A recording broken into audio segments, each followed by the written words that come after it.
Welcome back for another deep dive. This is where we take the source material you send us, the articles and notes, and really dig into them.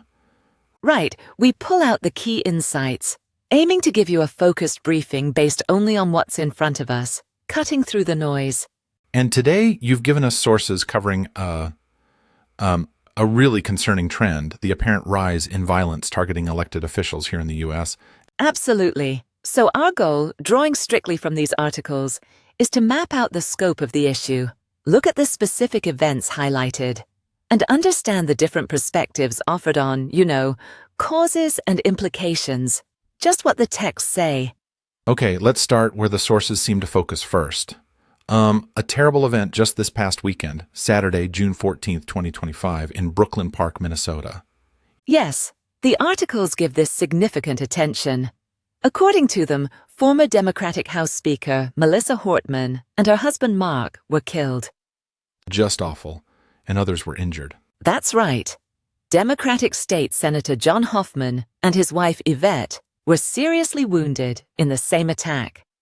The sources name a suspect. They do. Vance Luther Bolter, 57. He was caught on Sunday, June 15th, after a pretty intense two-day manhunt. And he's facing serious charges. Very serious. 2 counts of second-degree murder, 2 counts of attempted second-degree murder. The sources also note he knew Senator Hoffman. They served on the same workforce development board. And importantly, officials believe this attack was politically motivated.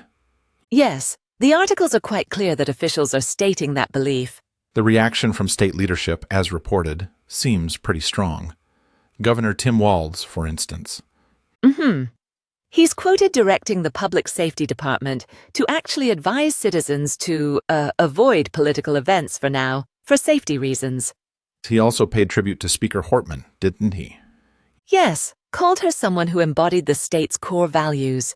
Praised law enforcement, too. And he specifically highlighted the Hoffmans' heroic actions during the attack, saying they saved lives.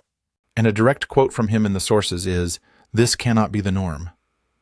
Exactly. A very clear statement. And Minnesota's Secretary of State, Steve Simon, also weighed in, according to these articles. What did he say? He called political violence a sickness and stated flatly that it's on the rise. Did he specify who's being targeted? He was careful, the sources say, to note recent examples on both sides of the political spectrum. He expressed real worry about where this is all headed. Sounds like a serious warning. It was. He warned that perpetuating it, encouraging it, even just ignoring it, will only further poison our democracy. The emphasis was on settling differences peacefully, lawfully, at the ballot box. So these articles use this Minnesota tragedy as a sort of springboard to talk about a wider issue. Precisely. They frame it as part of a broader alarming trend where threats against officials, even death threats, have gone from rare to, what the sources describe as commonplace. They link it to heightened political polarization. There's a quote from a congressman. Yeah, Representative Jared Huffman, the Democrat from California. He's quoted saying colleagues get death threats pretty regularly. He talks about vile and hate and vitriol online. Does he blame one side? He mentions seeing it mostly right-wing politics and platforms, but adds, according to the sources, there's some of it on the left, too. And it's not just online threats, right? The sources mention real-world incidents, too. Definitely. They cite Michigan Secretary of State Jocelyn Zenson, a Democrat. She apparently described people showing up outside her home, swatting, attacks, those fake emergency calls, and even bomb threats at her house. So these aren't hypotheticals. She sees the Minnesota shooting as a reminder. The devastating reminder is how the sources quote her of the reality officials are facing right now. And the articles list other specific examples too, don't they, to show this pattern? They do. They mention multiple assassination attempts against President Trump within the last year, specifically citing July and September. Okay. An arson attack on the home of Pennsylvania's Democratic Governor Josh Shapiro. The attack on Nancy Pelosi's husband back in 2022 when she was Speaker. That's presented as part of this pattern. And the Michigan governor kidnapping plot? Right, the 2020 plot against Gretchen Whitmer. The sources note 2 convictions there and also point out that President Trump recently mentioned possibly pardoning those convicted men. There's also a comparison made, isn't there, to another shooting? Yes, one source specifically notes the timing the Minnesota shooting happened exactly 8 years after the 2017 shooting of GOP Representative Steve Scalise at that congressional baseball practice. It draws a direct line, suggesting a continuity of this type of violence. So the picture emerging from these sources is one of widespread incidents affecting different people in different roles. How is this impacting officials day to day? Well, the sources emphasize it's forcing changes.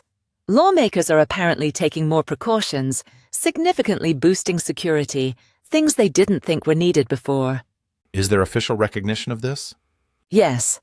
The articles mention that federal campaign finance officials have actually changed rules to allow members of Congress and candidates to use campaign funds for personal security. That's a pretty direct acknowledgement of the threat. There's a quote from a Republican lawmaker, too. Representative Mike Lawler from New York. He's quoted talking about beefing up his own security, partly because he has young kids. He feels like people have lost all sense of responsibleness and civility.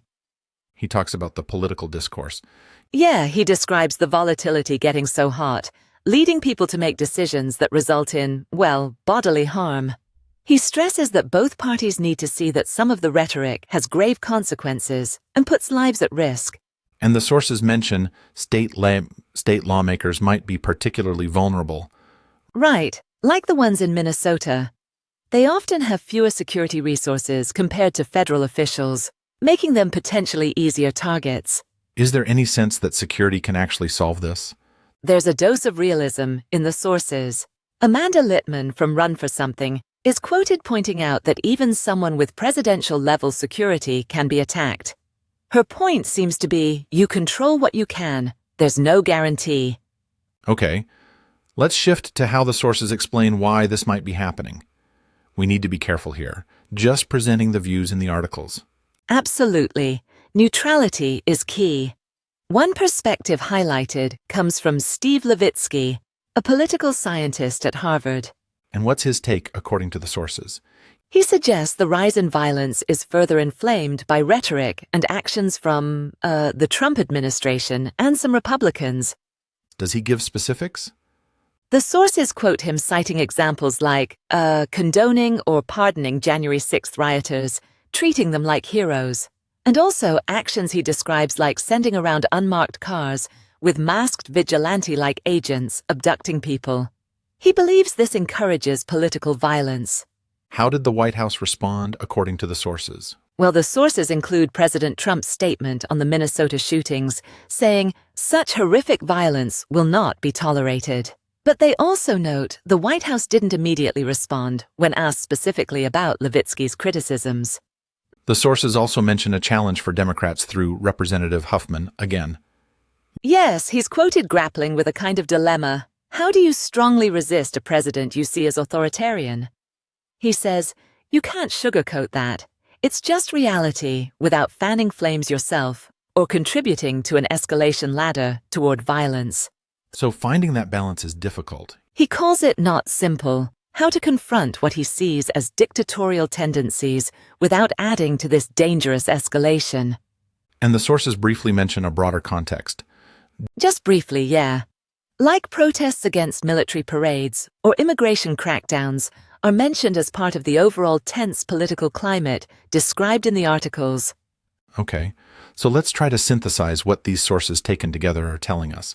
Well, they paint a really clear and frankly disturbing picture of increasing threats and actual violence against elected officials across the U.S.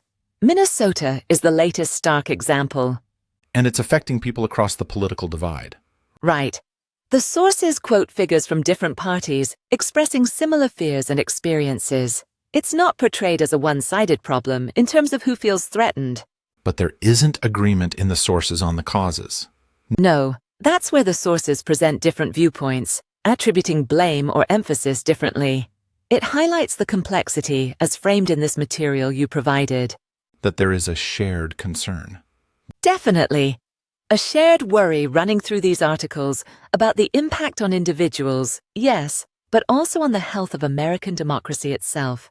So for you listening, grasping this trend, the specific example cited, and the different ways the sources frame the causes strictly based on this material seems vital for understanding the current political climate.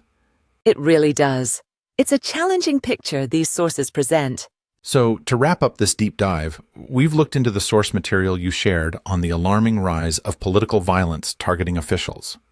We covered the tragic Minnesota attack, the broader trend, the impact on lawmakers, the different perspectives within these sources on why this is happening. And based purely on what these articles lay out, this worrying trend, the differing views on its roots from political rhetoric, generally to specific attributed actions, it leaves you with a tough question drawn right from the source material. When the very way politics is discussed is seen by those quoted here as contributing to physical danger, what does it actually take to de-escalate and bridge divides? That's definitely something heavy to consider. Thanks for bringing these sources to us for this deep dive.